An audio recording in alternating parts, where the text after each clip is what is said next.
Good morning, good afternoon, distinguished panelists, my colleagues, and all the participants joining us today. I'm Ziad Alexander Hayek, President of the World Association of PPP Units and Professionals, and it is my honor to welcome you to the fourth session in our series on small-scale public-private partnerships. As we progress through our bi-weekly meetings in 2024, and we have 20 such meetings, as the program is bi-weekly meetings, 20 of them, our commitment deepens in exploring the nuances of these partnerships, which are crucial for advancing the UN Sustainable Development Goals. And that's why we're doing this program in partnership with the United Nations Economic Commission for Europe and other entities that are very interested in SDGs, such as the Toyo University in Japan, and hopefully other entities would be joining, but WAP and UNECE are the leaders of this program. We started this journey with a clear definition of what constitutes a small-scale PPP in our first session.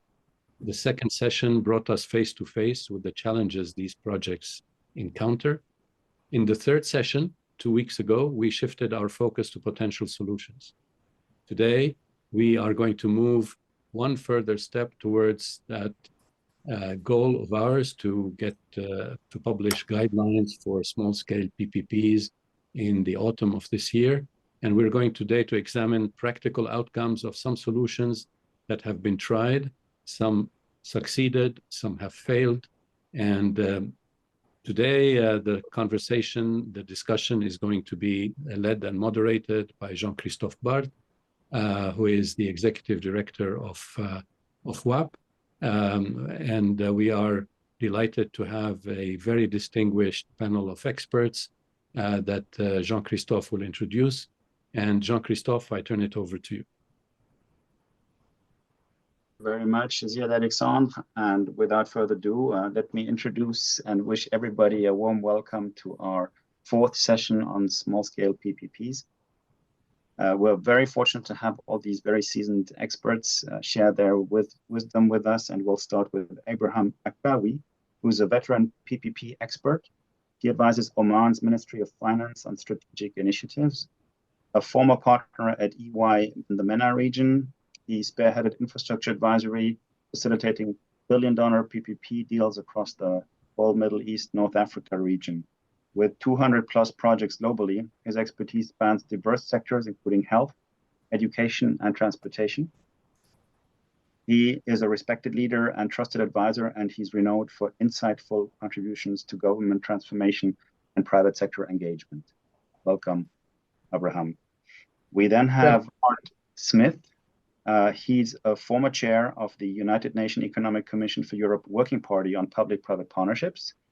He has more than 4 decades of global experience developing, tendering, and implementing PPP projects, and has advised organizations including the United Nations, World Bank, Asian Development Bank, Inter-American Development Bank, and the African Development Bank, and various national governments. He's currently also helping the National Center for Privatization and PPPs in Saudi Arabia. Welcome, Art. Next, we have Dapo Oduwale, a dual qualified lawyer in the United Kingdom and Nigeria. He serves as CEO of the Public-Private Partnership Agency of Ogun State in Nigeria. He's a former director of corporate services and director of legal services in the UK government with extensive experience in PPPs and private finance initiative. He led successfully projects across various sectors, including infrastructure, healthcare, and agriculture, emphasizing efficiency and innovation in government operations. Then we come to Jyoti Bisbee. Jyoti is a global expert with more than 20 years of experience in leading green infrastructure finance and public-private partnerships in developing countries. She has worked at the World Bank Group and at the United Nations with developing countries on supporting governments' public investment pipelines, preparing PPP projects, and financing the decarbonization of infrastructure. Jyoti is an executive committee member of the World Association of PPP Units and Professionals, and we're very happy that she found time to join us today.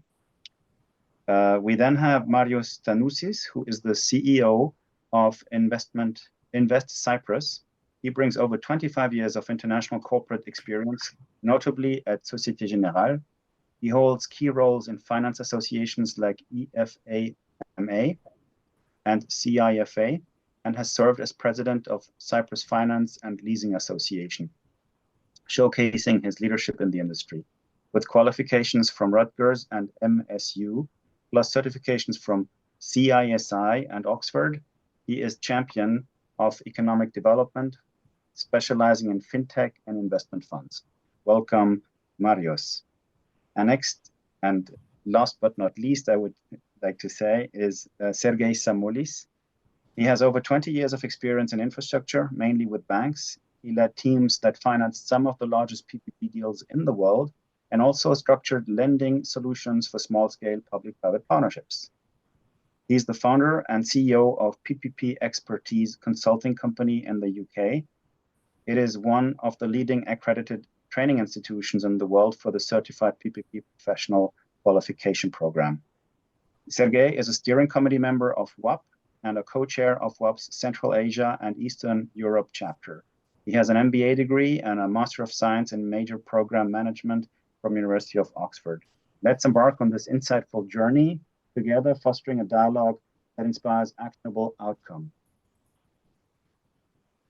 We would like to also welcome all the other people who found time to join us for this interesting discussion on small-scale PPPs. And I'd say let's maybe jump directly into what brings us here together.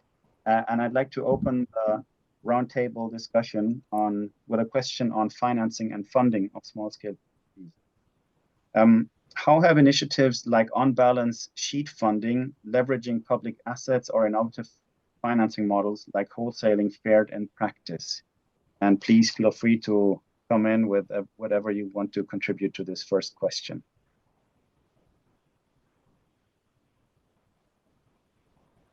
Not all at the same time, maybe.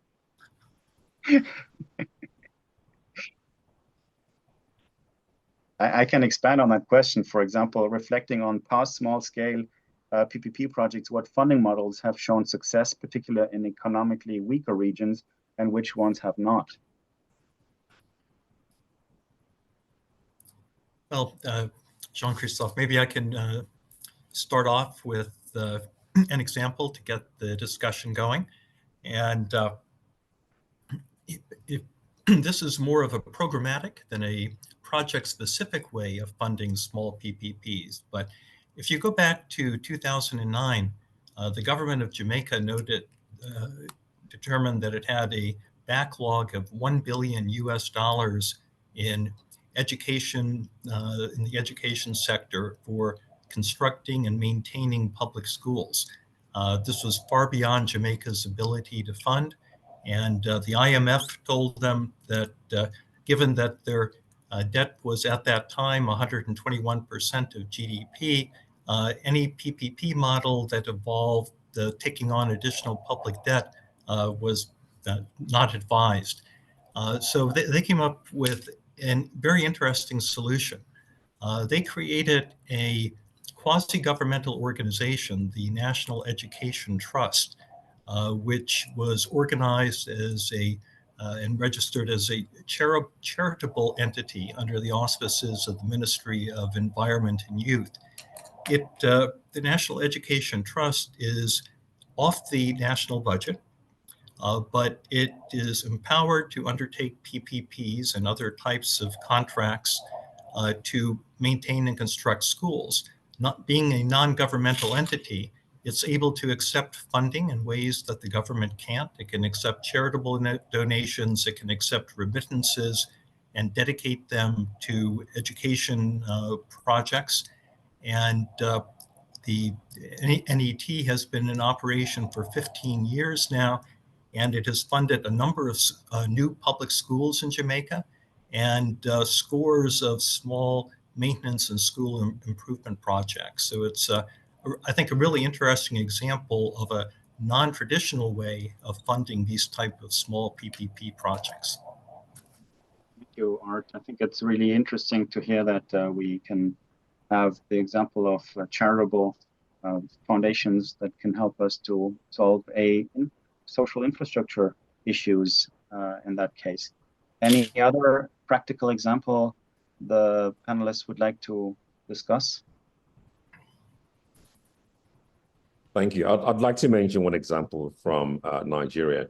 I find that when you're funding small-scale PPPs, there are quite a number of factors, some traditional, some non-traditional, that do crop up. Some will aid and affect the success, and some would actually bring the PPP down. I'll use an example. We have a health PPP. I think the other thing to bear in mind is that there's some social PPPs. Those are not always attractive to funders, depending on where they come from. So you find some traditional funders, traditional lending institutions, banks, consortiums, they're more interested in larger infrastructure projects. When you find some small PPPs like education, schools, health, small hospitals, small clinics, these are more of interest to social organizations, social funders, and all these will actually affect the success of the PPP. So you may find that a community may come together and say, we actually have found a funder for this. We need government to maybe give us some land for this. We need some people to come together. And then there's the political aspect in a country like Nigeria, which I'm sure is shared with some other countries too. So when the politics comes in, you may find that, oh my goodness, a school is hot potato, health, yes, we'd like to put money into it. And then the money comes up. Sometimes it's funded in tranches. First stage, very successful, happens very quickly. Second stage, and people seem to forget that they need to get the funding online. So there might be a hiccup, and that slows down the project. And there could be a hiatus of about 6 months before new funding is obtained, and then the project starts again. And that's a key factor that can affect the success or lack of it of a PPP project. Another will be perhaps the environment. Urban geographical location PPPs tend to have bigger success across Africa and sometimes in the Middle East and Asia as well. If it's urban, there's more interest, there's more funding available. If it's rural, some funders may see it as not having the investment potential which would interest them. So therefore, funding is a bit slow for projects like that. And those are some of the factors which can affect the success or otherwise of small-scale PPPs, in my experience. I see that Sergey has raised the hand. Please, floor is yours. Thank you, Jean-Christophe. Well, we know quite a few of the small-scale PPPs, first of all, statistically do without any bank financing, quite a lot of them. But if we focus just on those who need some loans, and I worked in banks, so that's kind of perspective that's close to me. One of the challenges is what kind of comfort lenders would have in terms of security package. And it really impacts the cost of lending for them. So some of the solutions that were tried, that I saw tried, first was in tranching payments when lenders, if it's a PFI style deal, lenders would know that only the cash flow to equity can be subject to deductions, but operational cash flow and cash flow to lenders would be safe from any deductions. That's one of the approaches, which makes lenders more comfortable. Another one, which I think featured in your question, was about on-balance sheet financing. So I saw at least one of those where there was a series of one large nationwide investor pursued a few smaller scale water projects in different cities. And each of them would be probably too small and cost of financing would be too high. So what happened is they secured a loan from one lender as on balance sheet. So it was all of their operations in different sectors, which were source of repayment for all those concessions. That made a deal more stable in terms of finance. Thank you for these insights, Sergey. Have other financial solutions been tried to help small-scale PPPs to be successful? I mean, relating to our topic. What has been tried? Was it successful? Did it fail in the end? I think this is really what we'd like to explore today. Jyoti, yes. Thank you. Thanks, JC. I agree with all the speakers before me. I think one of the things which is really a struggle in small-scale PPPs, which are mostly at the local level, and well, they're all at the local level, is really finding an off-taker. And is the off-taker very well defined? Is the off-taker a group of communities or stakeholders? Is the off-taker an entity which is ultimately guaranteed or owned by a public company?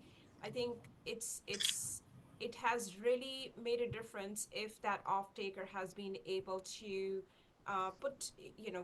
come together as a proper entity, even if it's a community-based a non-profit organization which has been formed, especially in these local, very semi-urban rural areas where there is no banking available, where there is no a currency exchange. Most of these communities don't have a lot of cash to put in.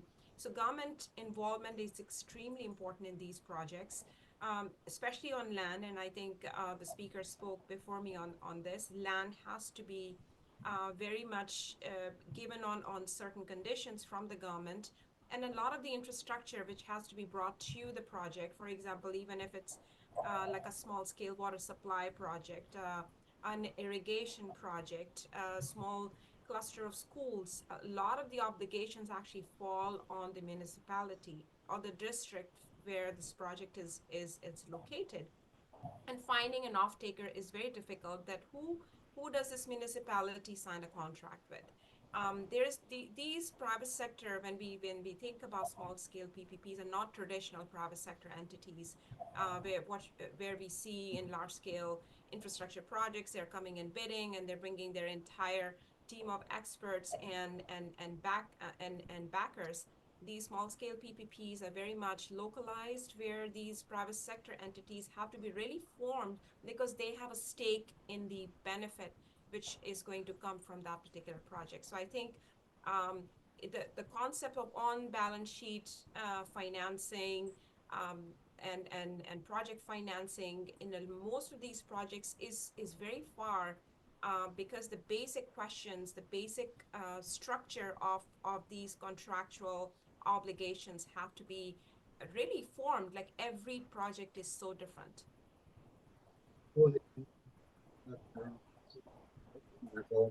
If we talk about the non-typical financing institutions, spiritual institutions that also play an important role when the state doesn't have the sufficient resources to help communities provide the necessary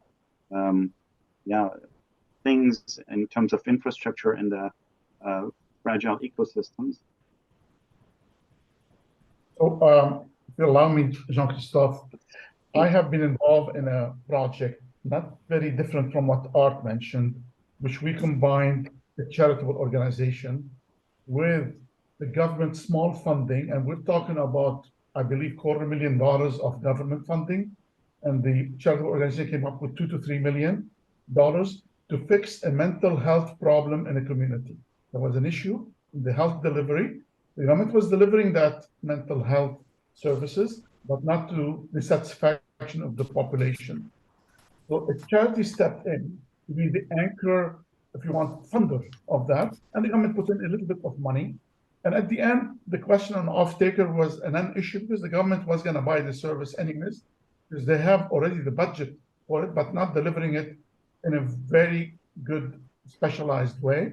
They attracted international players to come in and bring expertise with local partners to deliver the service.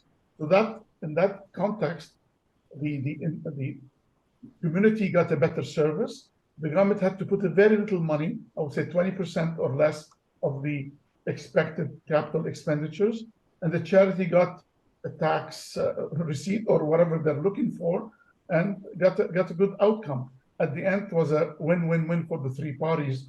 And that idea came from actually the charity, did not come from the government. So the charity found that there is a need and focused on. I think there is a lot of community-led opportunities that could, and in this case, the tendering was very quick. I didn't have to go and hire advisors to pay them, as Ziad would say, hundreds of thousands of dollars or millions of dollars to come up with the solution, albeit there was a small contract for an advisor to do it. So there are solutions combining and mixing different funding models without even touching lending. And creating these financial or fiscal incentives also for these players. Yeah. And it's a small project. It was 2 wards in a big hospital, maybe 40 beds. It wasn't a huge project, and even the annual expenditures were small, but it was successful. Excellent. It needs somebody to come up with the idea. It needs somebody to come up with the idea and try to bust all these taboos and the processes in place. Marius, did you want to respond exactly to that? Yes, thank you, Jean-Christophe. Just to say that, yes, for some of the projects in Cyprus, which basically we know that are in the healthcare sector, for example, the Cyprus Institute of Neurology and Genetics, which is seeing most of the patients for neurological diseases in Cyprus, is partly funded by the government, but also by charities. There is annually the so-called telethon, and everybody donates, the people donate, and there is a significant amount of fundraising there, which keeps the institute going. So it's a private-public, in a way, partnership without going into the traditional ways with RFPs, of projects and international tenders. The same, similar, I would say, way. There is another institute which is taking care of patients with cancer, which again, a lot of the funds that go in are coming from charities and from the people of Cyprus, in addition to partly funded by the government. And so these are 2 examples that Cyprus, especially in the healthcare sector, which is very important, is maintaining to its best possible standard 2 very important institutes dealing with health in the country, healthcare. Relates very much to some of the work being done in the philanthropy and PPPs chapter, where you have 4 impact investors who identify very specific issues where they can deploy their experience, their network, and also some financial resources towards a specific goal. Are you suggesting that it's only going to be possible to do small-scale PPPs? I'm provoking here a bit. When we have these type of impact investors, or are there also other financial solutions that can be looked back on, or that have been tried, or that are currently being experimented in order to find solutions that advance infrastructure needs on a communal or municipal level?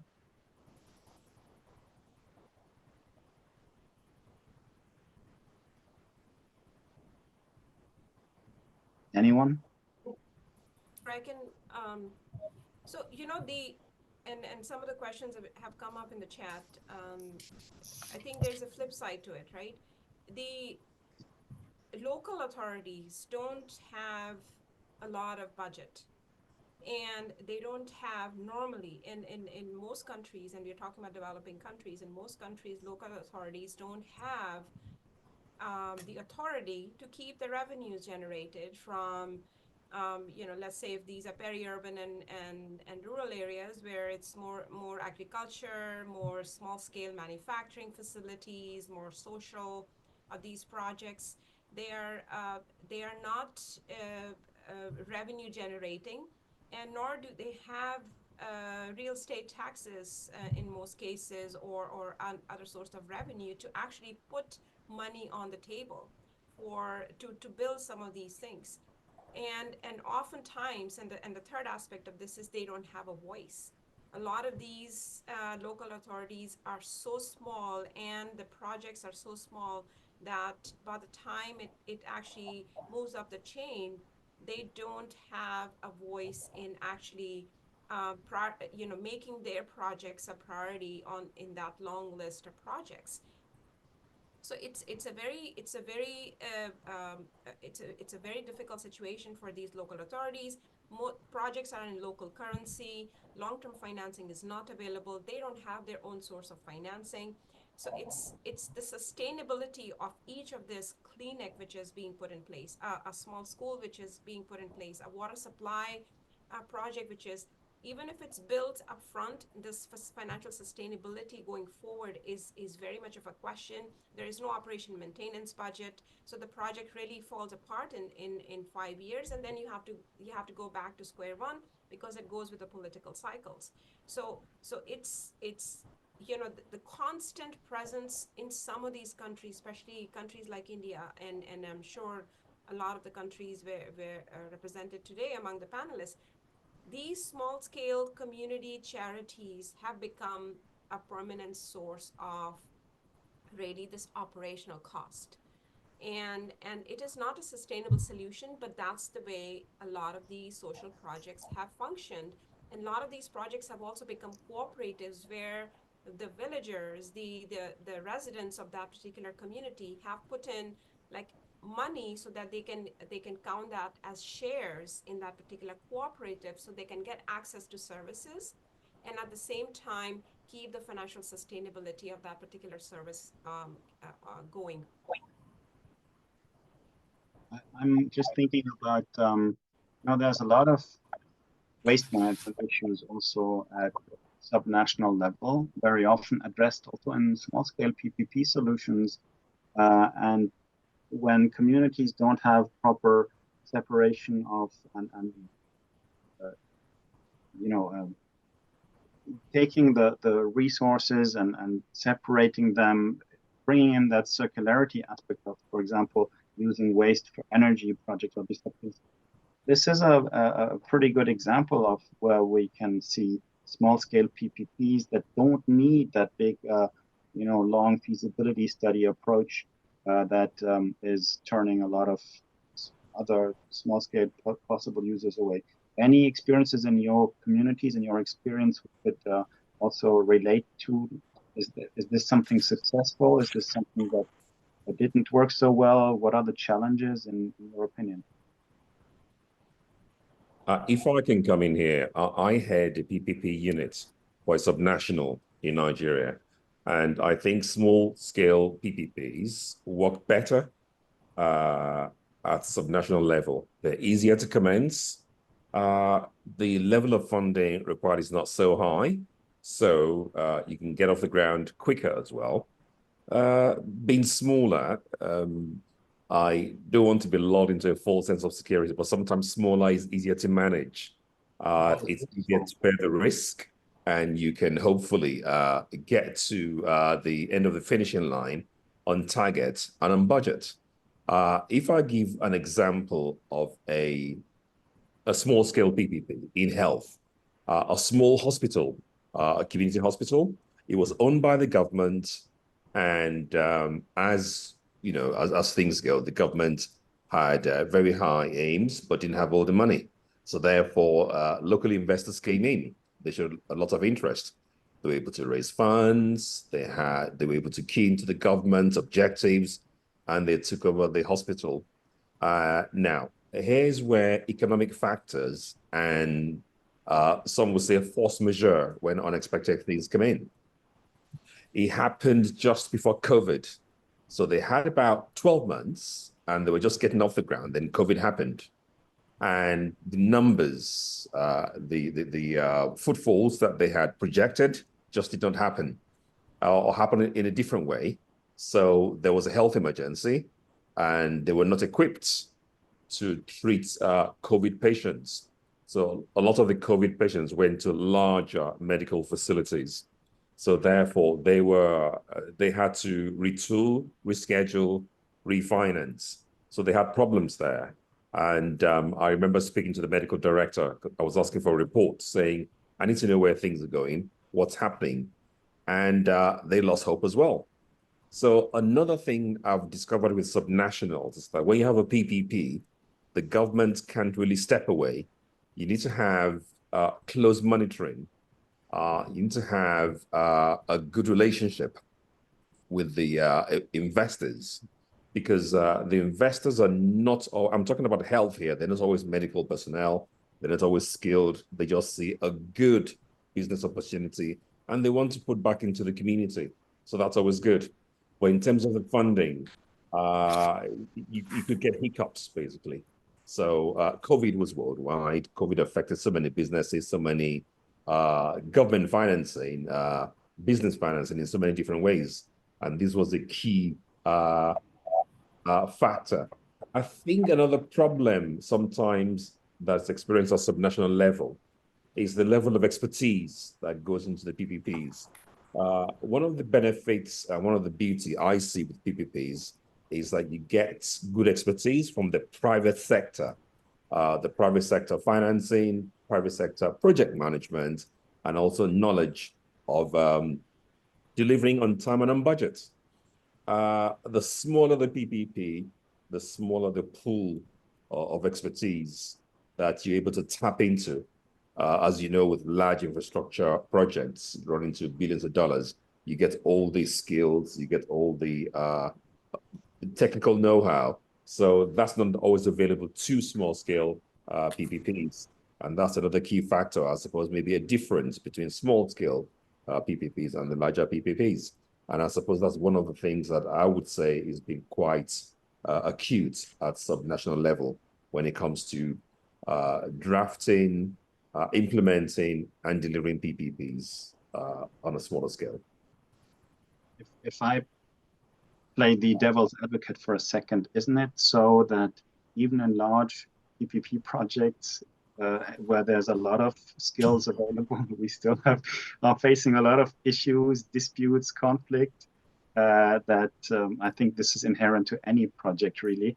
But maybe talking more about things that have failed and why they have failed, maybe we can try to come up with reasons for failure for small-scale PPP projects based on your experience. Is there anything you can think of? Maybe we can, have clusters of categories of things that lead to failure and that need to be changed in order to have successful or more successful PPPs in general, but specifically also for the small-scale subnational PPP projects.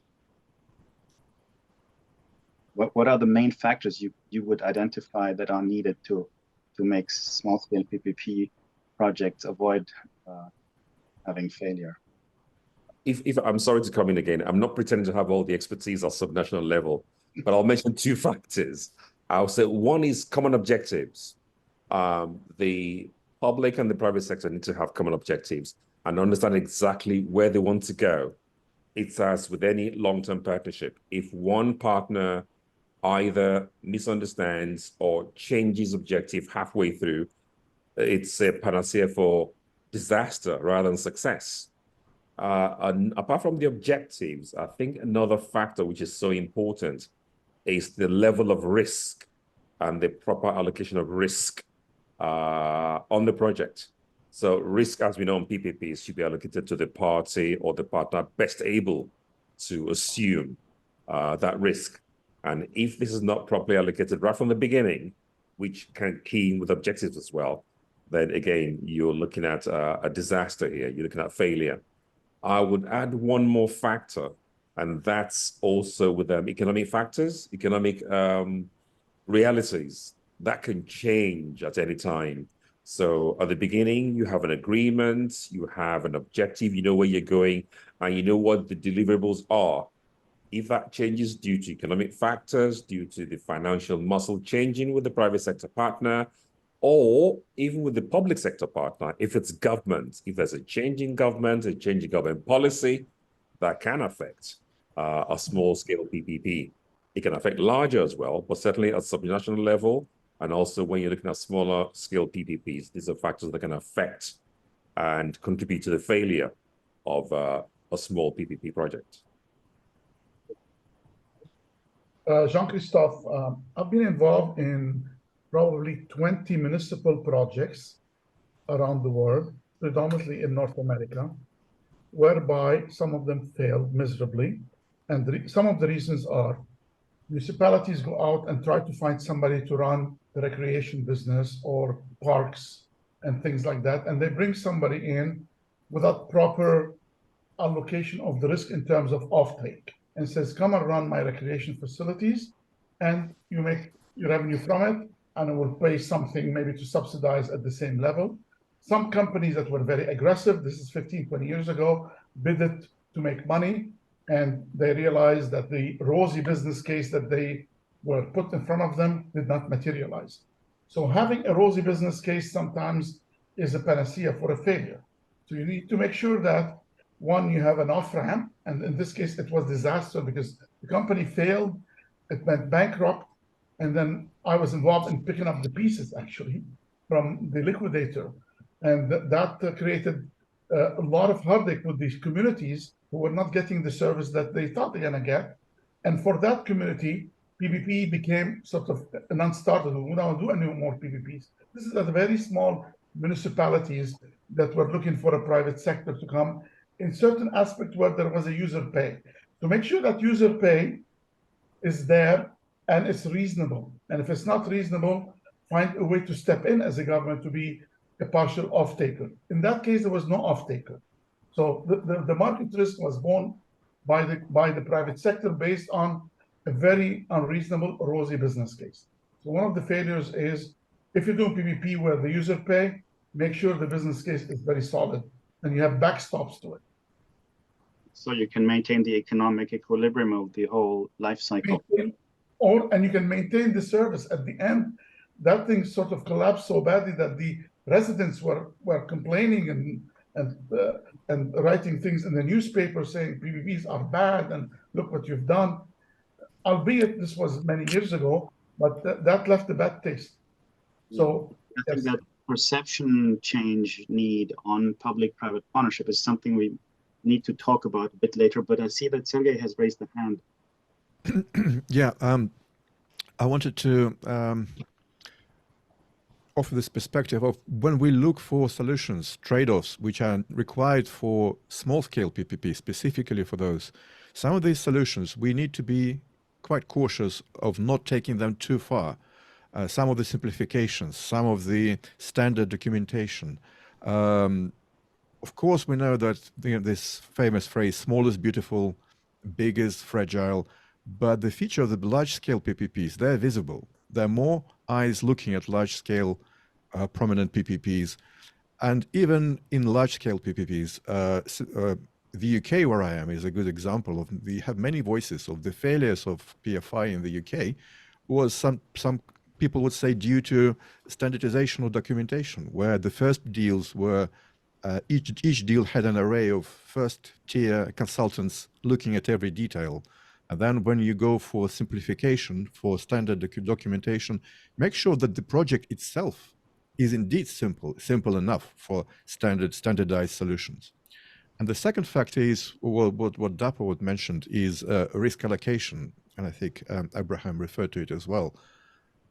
Particularly if banks are involved in financing a small PPP, they would want really the public partner to take all of the ultimate risk. They don't have enough, monitoring.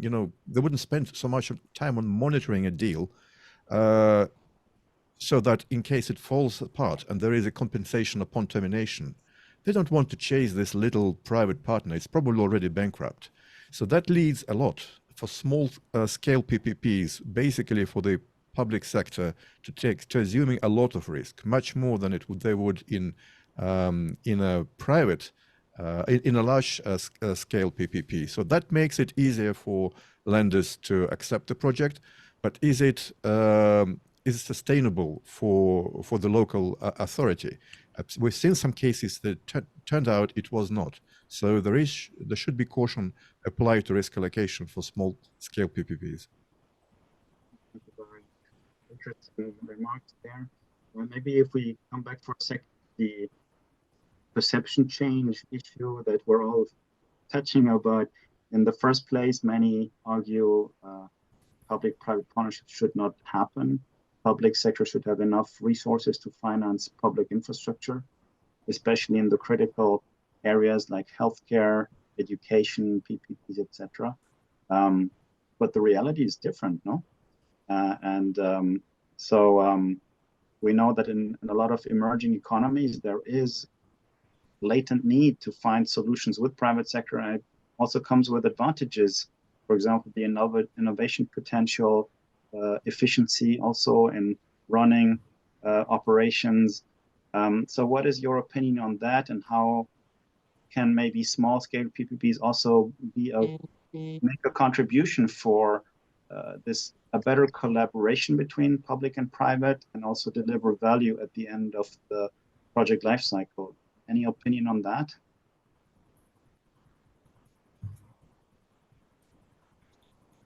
Jyoti, I see you speaking, but we don't hear you. Can you hear me? Yes. Yes. Okay. I think the innovation, I think, is very important. I think what we are seeing right now is a lot of these opportunistic projects at the local level. And we don't even need to look at urban, I mean, peri-urban and rural areas. I mean, even in urban, in these big cities, you see these very localized small projects which are coming, especially in the transport sector.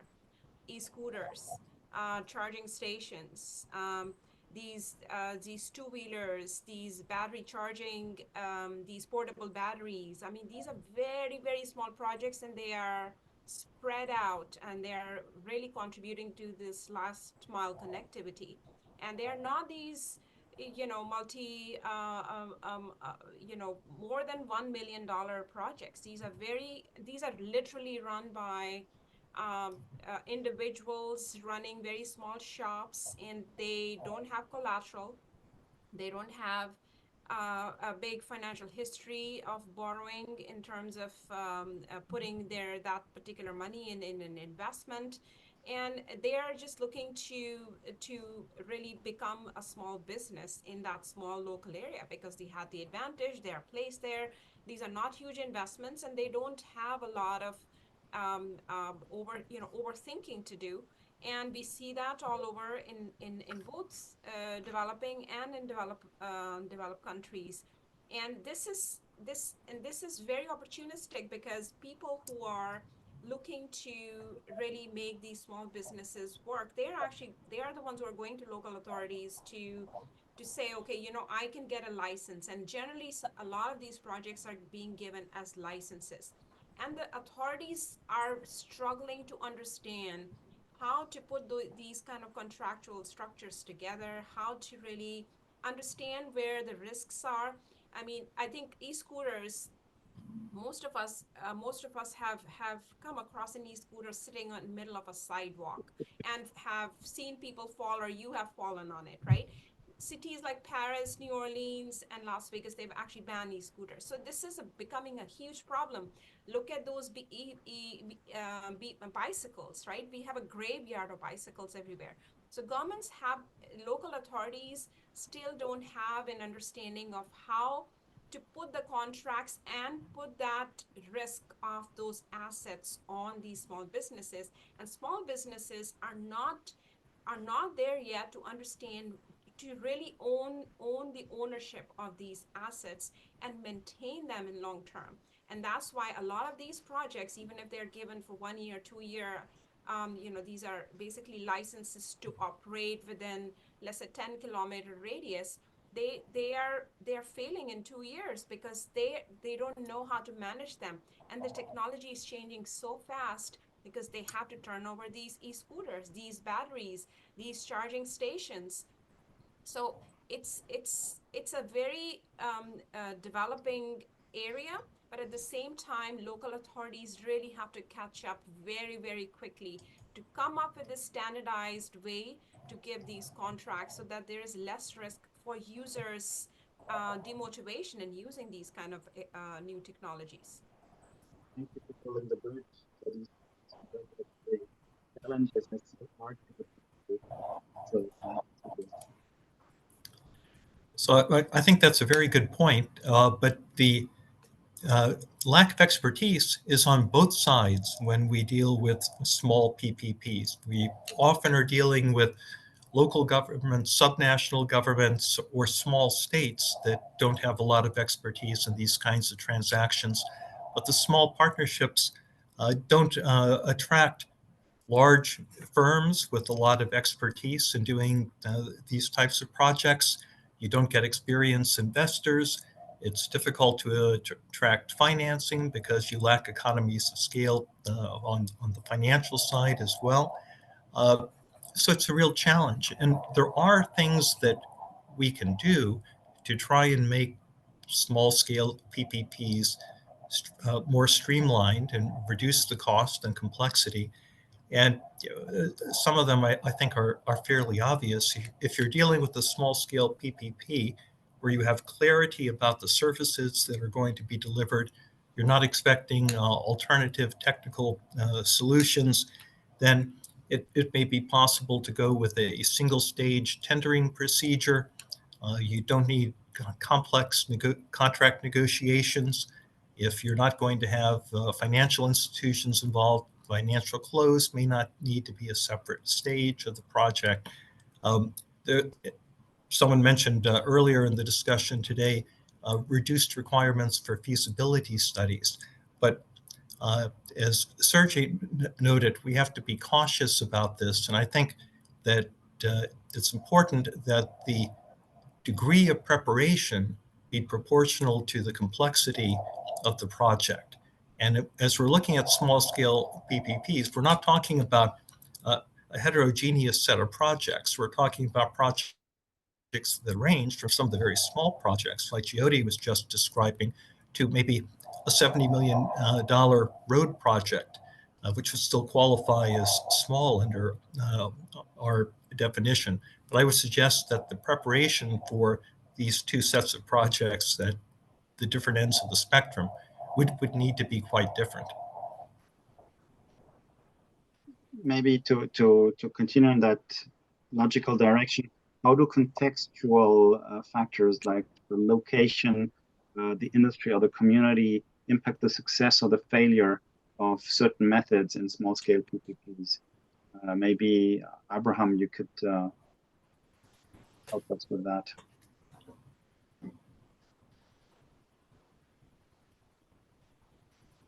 So let me get the question, Jean-Christophe, again. Sorry.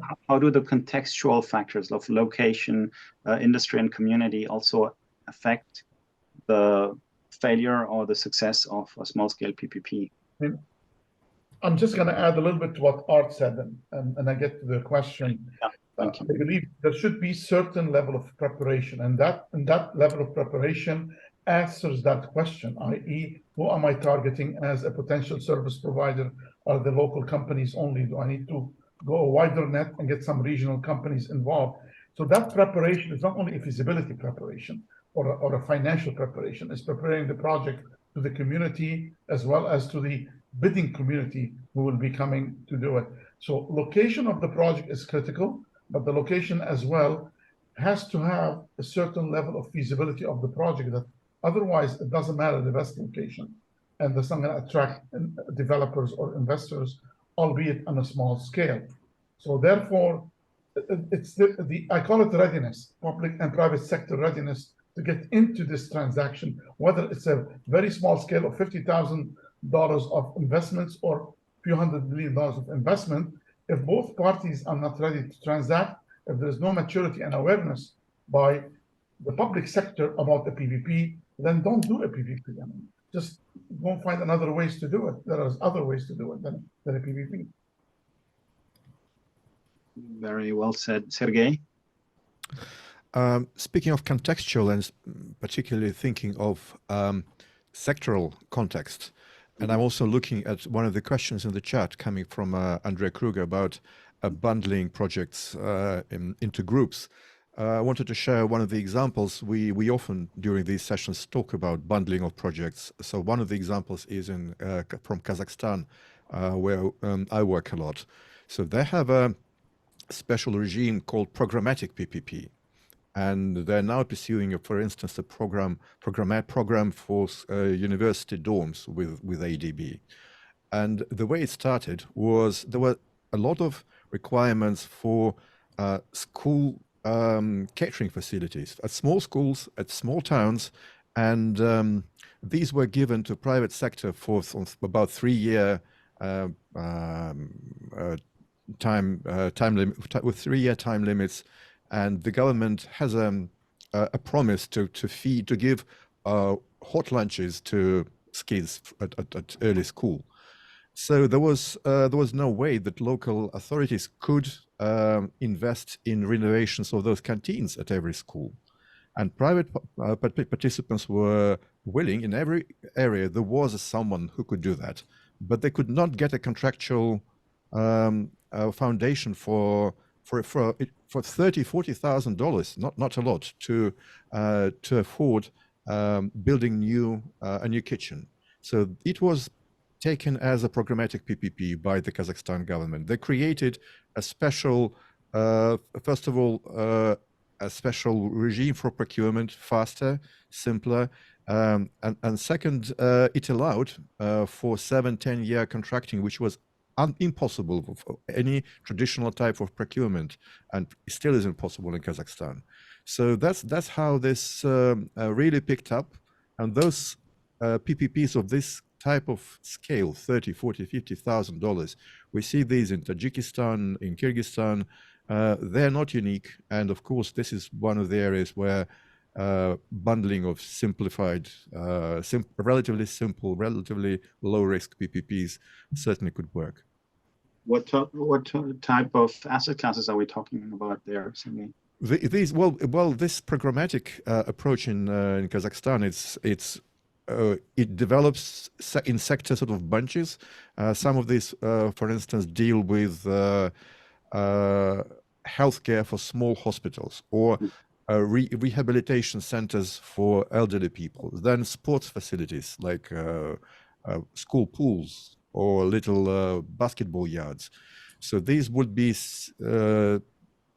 packages of documentation, including standard financial models, standard PPP agreements, focusing on a specific type of asset, and then it helps to solve the issue of capacity limitations on the local level. People would find it difficult just having a PPP law and creating an agreement based on it. But something very sector specific certainly helps to streamline the process.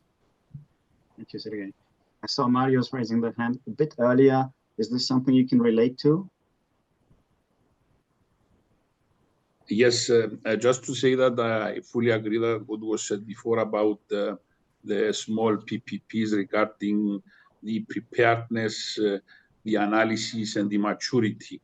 From our experience, even at the large PPPs, where Cyprus in 2006 through PPP has modernized 2 large international airports, more than 600 million euros of projects, where there was pulling in the best experts from France, from UK, and from other places over the globe to work with the government to modernize these brand new airports at the time.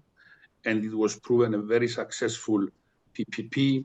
Location played a key role, but I guess the analysis, the preparedness, the maturity, putting the numbers down and working them out for the long term and the medium term, doing scenarios, proved to be very important in the success of these projects. So also for the small PPPs, yes, there should be analysis, there should be scenarios and experts to be pulled in to make sure, at least to try to make sure that these projects do not fail.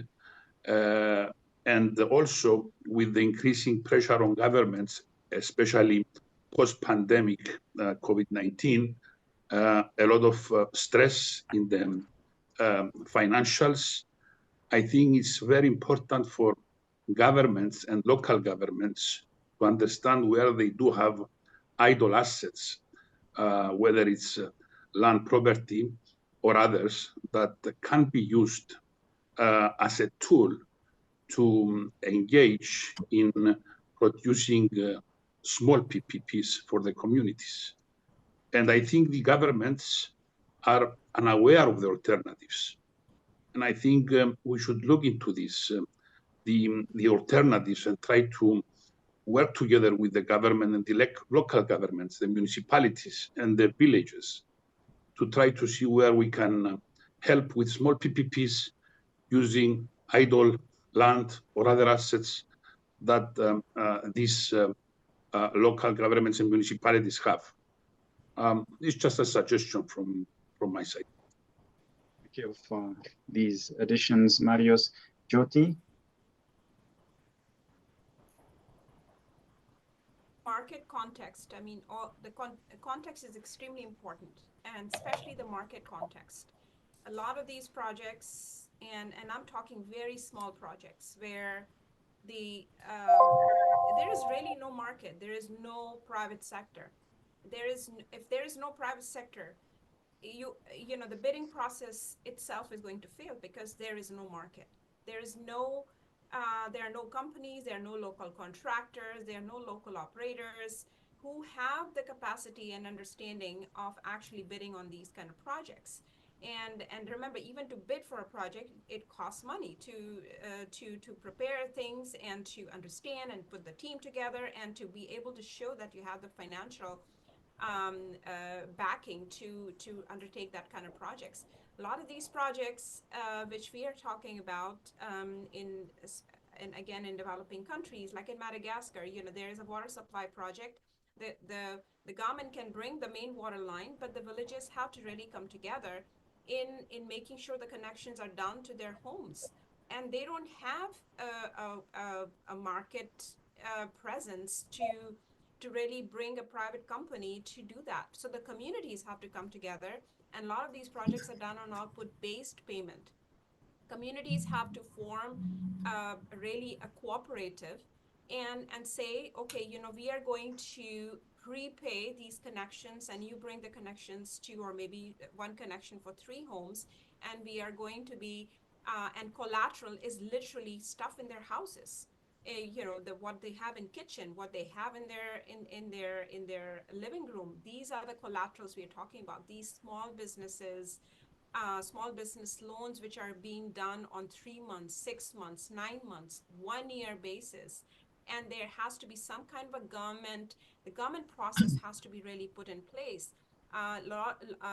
These manufacturing facilities, I mean, a project in Ghana, for example, a commercial farmer who is functioning on a commercial basis in growing products which are being exported. In my project, we approached that particular commercial farmer. If that farmer can think of a solution to bring the services to adjacent farms, which are very, very low scale and very subsistence farming. So in a way, these projects really have to be formed at that local level when there is no market.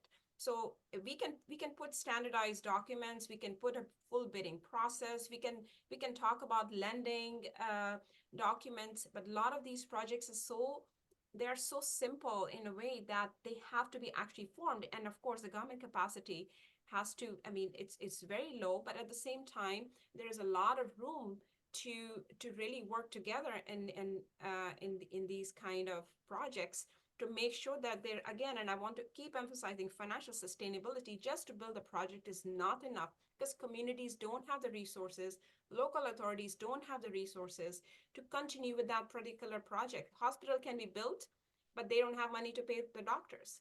So who's going to pay the doctors going forward? And the doctors are going to stop coming, and that building will become empty in 2 years. So the context is extremely important. For this very pertinent remarks, Jyoti.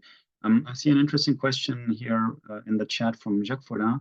Isn't it easier to set up small-scale PPPs in sectors where it's easier to duplicate a single scheme several times over, which facilitates tendering process and financing mechanisms?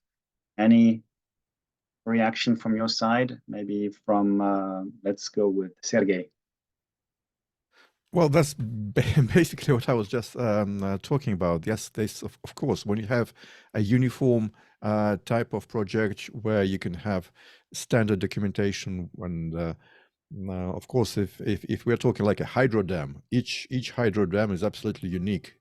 But if you're talking about a kindergarten, which is the same design of building, the same facilities, which could be put basically everywhere, I guess it's a very good type of asset for the approach that Jacques is suggesting. Yeah, but you have to have done at least one or two successful ones before you start getting templates into these deals. Yeah, jump from, and I've been advising a lot of government by saying, we know a country that have done it, just bring me the RFP or the tender and just change the name. It doesn't work. You need to contextualize it, you need to personalize it. And then once you have successful 1, 2, 3 projects, yes, it becomes duplicatable and easier to implement with little preparation, but you still have to tender one way or another. As far as bundling, and I've been involved in a project where it's on highways, where there were service areas, and they were concessioned one at a time. Some of them failed, some of them were good. So that country, or that state actually, come together and hired us as the consultant to come up with a bundle of 7 or 8 of these service areas. Some were making money, some were not making money. At the end, we came up with a bundle that made sense for the market. This is not a big investment. We're talking about maybe $2-3 million per service area on the highways, because they were already existing. They need to be spruced up a little bit and fixed. And that became successful, which is by bundling unattractive projects with attractive projects and make them as a program. And that's been very successful in some countries. Is there any regulatory changes that could facilitate the scaling up of successful small-scale PPP projects, as is the question of Fatima Zora Rahman?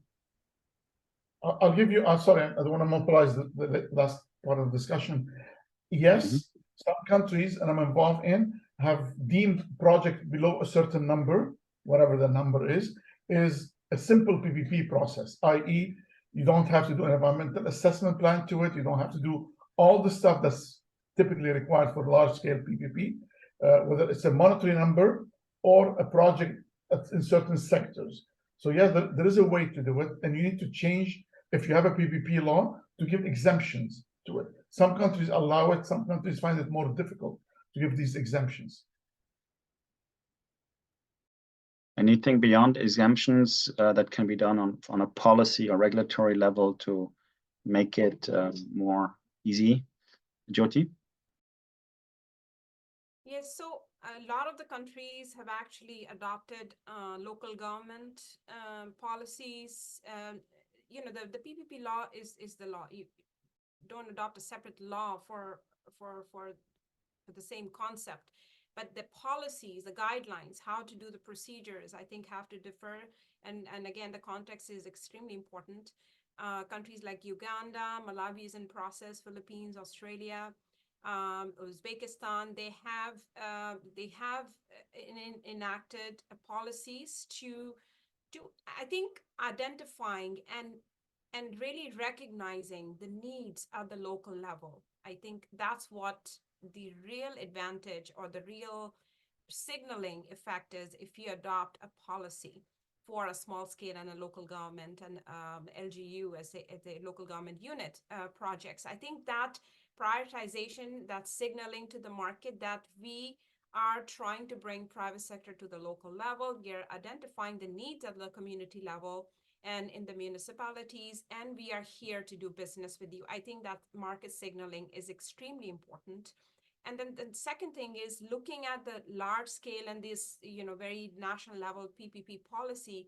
Each and every clause needs to be looked at. For example, national PPP policy in all cases is going to say that you have to go through a full gateway process. You have to do a full value for money analysis, full fiscal risk analysis. These things are not necessarily either needed at the local level, or they need to be really, really toned down depending on how far those risks are going to, because who is backing those projects? If it's all the way going to the Ministry of Finance, then yes, there is going to be an implication on the fiscal risks, right? So the context and the scale of these, how far the bundling is going on. Is a national bank available in bundling of these projects? If the national bank is available, then there is going to be an implication on the fiscal risks. And if it's going to stay at the local level, so the level of due diligence which needs to be done from the government side and the private sector side has to be toned down according to how big and what the risk analysis is really telling them. Apo, please. Thank you. I was just going to add that one of the benefits, certainly that in my experience of having an updated and fit for purpose PPP law, is that it makes quite clear the obligations of each party, and it gives investors confidence. It clearly states what's to be expected if you're coming to do business in a particular state or in a particular country, what you can expect, how to go about it. It also explains the procedure, how you receive bids, how you evaluate them. And I'd say it gives investors confidence because they know what to expect. And of course, if investors or the private sector come into a PPP deal, they're primarily after profit or a very decent return on their investments. And they need to ensure that they can repatriate those profits. If they're international investors. If they're national investors, they also want to know that they can recoup their investment and invest either at the same location or elsewhere, if they so choose. Another benefit of having the PPP law is that it makes quite clear that the state or the government is quite prepared to meet its obligations, is prepared to, I suppose, be a good reference point as to what to expect in the future. Because politically, governments can change, but the law is the law, and it's there as a backup and as a good aid memoir when things go wrong. So I'd say those are the benefits of having a good, updated, and I suppose fit for purpose PPP law. Sergey, I see you raised the hand. Yeah, I just wanted to build up on what Jyoti was saying about fiscal risks in the context of regulations. So yeah, in some of the countries, the alleged PPP laws of Uzbekistan, Kyrgyzstan, they have a thresholds for deal size. And in both of those countries, in local equivalent, $1 million, if a project is lower in CapEx than $1 million, there's a simplified regime for procuring such deals. It doesn't require approval of the, sign off by the president, or certainly a more simple, streamlined process. But not to be lost, I think it's important to be cautious of. Each deal is small, but they build up, and in terms of numbers, and even in terms of overall volume, there's quite a lot of them. And we were doing consulting work on fiscal risks in PPPs in Uzbekistan with the World Bank. And what we realized is that though the Ministry of Finance on the national level was building up its capacity to capture the fiscal risk on nationwide projects, those small ones, there's probably, at that point, there was no reporting process, and there was absolutely no visibility of how many of those fiscal risks, direct, let alone contingent, are being built up. So when you provide the regime, simplify the regime for PPP, for small-scale PPPs, I guess it's important to be mindful of those other regulatory aspects, including is your Ministry of Finance, is a Treasury, are they ready to do they have the IT systems? Can they capture these? Do they have their even procedures to account for liabilities 10, 15 years ahead? Quite often, they only plan for 1-2 years. And that's often overlooked when we talk about small-scale PPPs. Art, I saw you nodding when Sergey was making the point that sometimes there are other rules for projects that are below a certain threshold. Is that something you would like to add on? You're muted. Sorry. Actually, I'd like to follow up on a slightly different point that I was reminded of by Jyoti's comments about the market context. And one thing that we haven't discussed at all today in this section, which I think is important for many small-scale PPPs, is the cultural context and community engagement. And I'll give one example from my experience. On the Pacific island of Saipan, there's a smaller island, Manyagaha, about 8 kilometers off the coast. And for more than 20 years now, the government of Saipan has had a PPP concession. A private party developed and maintains recreational facilities on the island and operates scheduled and unscheduled boats to take visitors out there. And they have a revenue sharing mechanism under which they provide funding to the government. The government doesn't finance this PPP at all. And the original contracts were in place for 20 years and were generally, by most measures, successful. The contractor continued to perform, people liked the services, the government had a steady revenue stream, but it was quite unpopular. The local populace feels very strongly about land ownership. In those islands, it's illegal for a non-native to own land. And they're very proud of the local culture. And so there was continually discussions would come up about maybe we should cancel this contract, bring it in, let the government do this. Why should we allow a company to benefit from the use of our lands? Last year, the contract came up for recompetition. And in an effort to engage the community and establish clearer benefits for the local population, the contract was restructured. And under this, the contractor still makes direct payments to the government, but there are also targeted payments, such as $200,000 US a year goes to the Indigenous Affairs Agency of the government, targeted funding. There's targeted funding for the Chamorro and Carolinian language commissions that strive to keep the local languages alive. There's a college scholarship fund that's funded by the PPP, where the scholarships are dedicated to Native students. And so by creating a number of these mechanisms to establish clearer direct benefits to the community, the idea is to really build that community support and make the contract sustainable. So I can't give you outcomes yet because it's a 10-year contract. The new contract started on July 1st of last year, but I thought it was a really interesting way to try and organize the community in support of public-private partnership.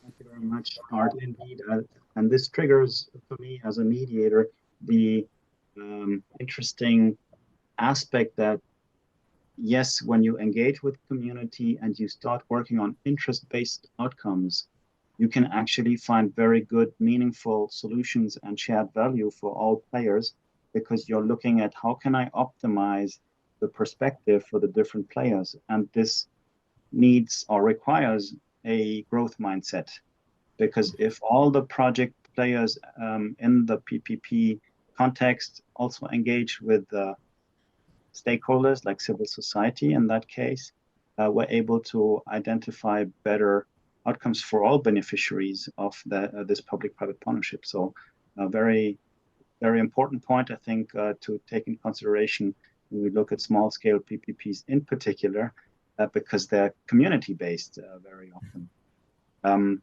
I know we're nearing the end of our time together. Are there any things you would like to share in this discussion before we then come to an end of our time together? Maybe everybody gets 2 minutes to speak about a cause that is important to them. Dapo, you go ahead. Thank you very much. I think the benefits of small-scale PPPs cannot be overemphasized, but certainly in Ogun State, where I represent in Nigeria, small-scale PPPs are becoming more recognized. The benefits are becoming so apparent, and I think they're the way forward in reaching smaller communities and smaller states. What I will say, though, is that in taking these forward to ensure the success, we still need to learn and get the benefits of the larger scale PPPs. So walking the walk, starting things properly, a good outline business case, ensuring that the partners are suitable, they fit each other, they understand the objectives, and they know where they're going. The duration, even for a small PPP, needs to be right, not too long, not too short. And then ensuring that you can actually achieve what is set out to attain right from the beginning. I also think that there's so much to pick up from larger scale PPPs and learning why those big projects failed, how to ensure that we don't repeat those failures, and then ensure that we come together and actually ensure that there's bigger success for small scale PPPs. Thank you. Jyoti, raise your hand. I think from my side, I want to really emphasize the importance of small projects. I think the micro enterprises, the small and the medium enterprises are really the energy of an economy. Large scale projects get what we call FDI, that hard currency projects and all these other projects which are really needed, and these small businesses which drive an economy. I think it's a project really builds an entire community. It builds suppliers, it builds contractors, it builds operators, it builds the users, and it builds that regimen that we have to pay for service. And that is extremely important. It builds the capacity of the local authorities who are always sidelined. And it's one project can actually have this triggering macroeconomic impact on a larger scale. So it's extremely important to and this recognition in many countries, as we see, is growing. This momentum is growing. To make sure that the local governments are involved in decision making, and they are not just giving inputs, but they're also really being part of the process, being part of the policy making, and also being part of the project development and the program development. So I think that's where I will kind of wrap up my say. Alexandre, do you want to take the floor now or finish the round with? I'll come in at the end as well, but if you allow me, Jean-Christophe, I have a question for the panel. Around the world, Pakistan, Australia, other places, I don't know about the countries that you are in, there have been a lot of solar power programs that are basically small PPP programs. What comes to mind is like rooftop solar, where the utility says, I will pay X amount per kilowatt hour, and you are free to install solar panels on your roof or other places. Have any of the panelists today encountered such programs? Any experience? Have you any information about them? Would be interesting to share with our audience. Marius wants to take the floor. Yes, thank you.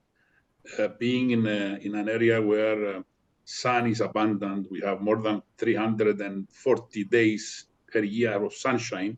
So we were one of the first countries that developed the solar heating for water. Since the 70s, most of the houses, the residences in Cyprus, they had this system of warming up the water from the sun, from solar panels. Now, for the last, I would say 15 years, there are continuous schemes by the government, programs, where the government is funding both houses, households, as well as industry, manufacturing, as well as hotels for completely sustainable energy and fully being produced from solar panels. And this is a very important move. And right now, as we are talking, a new program is being opened with more grants from the government for the families, but also for the businesses. Thank you. Also on photovoltaic installations, Dapo? Yes. Thank you very much. I'm smiling and I'm actually very excited for two reasons. One, I just saw Jyoti's comment that local PPPs and small-scale PPPs actually attract more unsolicited proposals, and I think that's true. 2 weeks ago, we had an unsolicited proposal from an investor who wanted to come into the local university and set up solar panels. Now, there are many large-scale solar projects in Nigeria, and they're very exciting. Well, the smaller ones are closer to the community. And what this investor was thinking of doing was setting up small kiosks where local people can come and do things like charge their telephones, recharge their lamps and their small electronic devices using solar power. And then, of course, the spillover can then go into the national grid. And I think that's a fantastic idea of a proposal which can develop into a very good small-scale PPP. And I hope this has a good recipe for success. And I just thought I'll share that very quickly. We'll go to Jyoti, then to Abraham and Marius in that sequence, please. Also, Jean-Christophe, Sharifa has a very interesting comment. She's saying that she's currently advising solar panels on rooftops. So maybe she can tell us more about it in the chat. Yes. So let's go with Jyoti. Yes. On the scaling solar, I think one of the first program was established in India, and I say program, not a project. One of the success factors of a program, which is very, very small scale, but it's really a program on a large scale, was this really making this into a large scale program and setting it up as a program where you have a very clear signaling to the market with documents, with clear objectives and clear line of these backstops and guarantees to small scale borrowers and the equipment manufacturers, so they can actually develop factories, they can develop manufacturing and supply, because that takes time. That takes about, let's say, even 2 to 5 years. No small business is going to establish a solar panel shop if they are not convinced that this is a program and I will be selling these solar panels for the next 10 years, right? So that's signaling, establishing a solar program, signaling from the national government to say, we are going to be installing so many megawatts of solar panels in this state, and the state sending that same signal and working with the local banks that they are going to be providing financing and what kind of collaterals they expect from these small businesses and small communities. I think that program establishment, it has to be completely holistically made possible. It is a lot of subsidy. I mean, all these programs are highly subsidized. So the subsidy has a full implication on the fiscal risk. So even if it's a small scale project, it has a very much of a holistic national scale implication. And also the likelihood that there will be users benefiting from this will much vary with the price that the public entity or the public energy provider promises to buy that energy. Abraham, Marius, Art, in that sequence, please. Yeah. So I just want to add to what Ziad just mentioned. I'm involved in developing a program for solar on government buildings in the country as we speak. And these are split into very small projects earmarked for small and medium enterprises, SMEs. So they're not going to get a big bidder. They don't want a big bidder. They're fast-tracking the process. They're actually saying that come as an SME and we will support you as a government and come and implement over 2-3 government buildings, let's say, or the parking of outdoor parking of a government building, and use that, actually the energy as a captive energy, not even on the grid. We're not even talking about the grid. We're just talking about how to use it to reduce the energy consumption of that government building or cluster of government buildings. And at the end of the day, the off-taker is the government, because they're paying for that energy. We were involved in developing a template business case for it that is replicatable, to Ziad's point, which is there should be something that has to be part of the preparation. But now it's going to be launched for small and medium enterprises that the government earmarked that program for.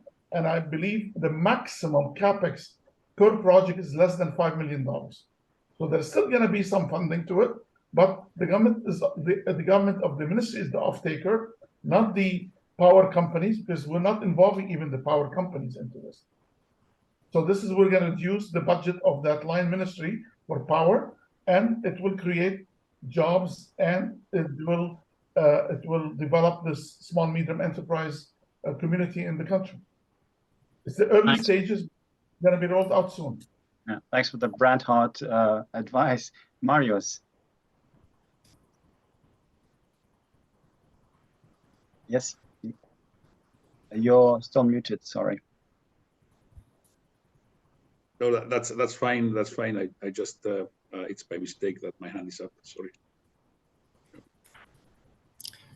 Well, I just wanted to mention that when we talk about the rooftop solar programs, India was one of the first to do such a program, but it's a great example of some of the things that we've been talking about, because the projects are similar enough in nature that it allows standard documentation to be prepared in each of the phases of a project. If you're going to do multiple rooftop solar projects on government buildings, you can develop a template feasibility study.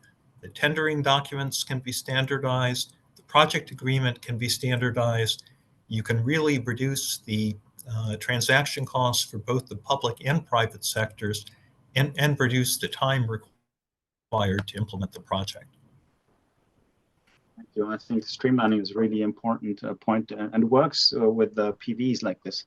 Sergey. Oh, thanks, Jesse. I didn't really want to add anything to what already was mentioned. I'm just really excited by this program, because there are so many challenges, so many trade-offs that we mentioned, and I really look forward for this brainstorming continuing over the year, and hope what the final document that will be produced at the end of this effort would be comprehensive, but it will help the people who do these small-scale PPPs. Thank you so much, Sergey, and all of our great panelists today for all the interesting contributions you've made. And with this, I hand over to Ziad Alexandre for the closing remarks. Thank you very much, Jean-Christophe. Thank you very much, all the discussants today. As you all know, we're continuing with this program. We have 16 more sessions to go, different topics. The next session is going to be 2 weeks from now. So, or maybe, I don't know if it is. It is going to be 2 weeks from now, on the 15th, I believe, the 15th of March. So please join us then. Look for more announcements on LinkedIn about this program.